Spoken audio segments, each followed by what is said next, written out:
Digital Mnemonic Trip. This isn't really a game, it's an experience that you sort of work your way to the end.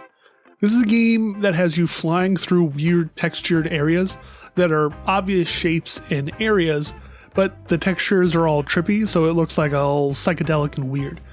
Touching weird Mario Kart-esque item boxes change the colors that show up in the world, while also making small changes to the music that plays. There isn't really anything that happens in this game. There's no secrets to unlock, and there's no goal. It just sort of all happens, and you're walking through this area kind of enjoying all of it, if this is something that you enjoy, and you kind of work your way to the end. But just how, like, in a museum or a zoo or an aquarium, the end really isn't the goal either. Well, we all know the gift shop is the real goal. That's where everyone wants to go. But, you still have to work your way through it. The game starts you off in some weird 3D rendered office, and then what I assume is you do the DMT and it takes you to this 3D area dome thing. Then through the tunnel, you go into this first world and you're running through. It's a forest world and the trees are all bright colors and moving textures and all unnatural and trippy. There's these weird footprints on the ground that led me to believe I was meant to take this path or lead me somewhere. All it did was take me to this black wall and nothing else. Eventually, I did find this tunnel that sort of looked like the same thing you go through at the beginning. And then it sort of just takes you to another area. That's all there really is to do in this game. Move around in a 3D area and then hit some blocks to change the color, try to launch yourself off of a ramp or find something that's slightly higher texture compared to the random basic shapes that fill this room. The second level did have a cool wireframe mesh scan of some church altar cathedral thing. It was all cool and angular and things like that. Everything ran fine in this game. There isn't anything that felt weird or broken or didn't work like intended. Unlike the ball in the last game I reviewed, CMYK, go check it out if you want to hear me talk about things that don't work and suck the life out of a game.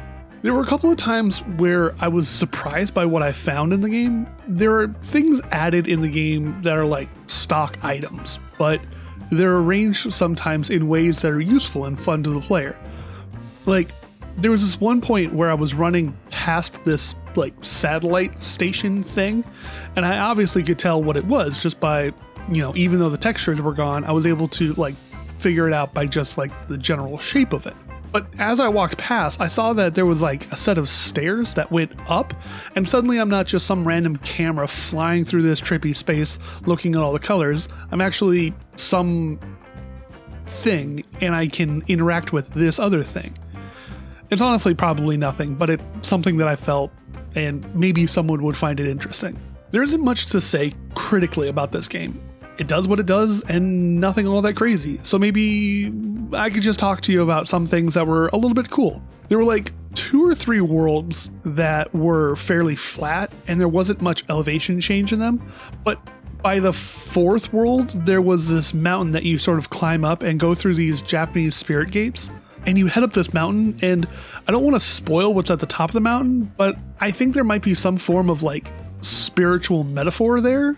I don't know. There was a maze I entered, and I was ready to just follow the right wall and make my way through, but then I got halfway through and then realized it's not a maze, it's just a building with some hallways. I got ready for nothing. There's a smooth gravity fall that allows you to sort of like ramp off random things that I wish went more places with it. Maybe a level I could ramp off and go to another level, but that's me trying to think of more things to do in just a color experience game. This game is fine. Nothing crazy to write home about. When they said it was a music experience, I thought it was going to be more like a game like Drop That Beat Like an Ugly Baby, but it was just this. At time of recording, it's available for a name your price. I guess it's a cool experience. It's if you want to like fill up 20 minutes of your day. What about y'all? Is there a game that's a trip that you've played and more art than game, or whatever you want to call this? Then let me know in the comments down below. In the meantime, folks, don't abuse drugs, and I'll just I don't know, just sort of look at a poster for a while and think about stuff, man. Remember, keep digging through your game pile and we'll make it out someday.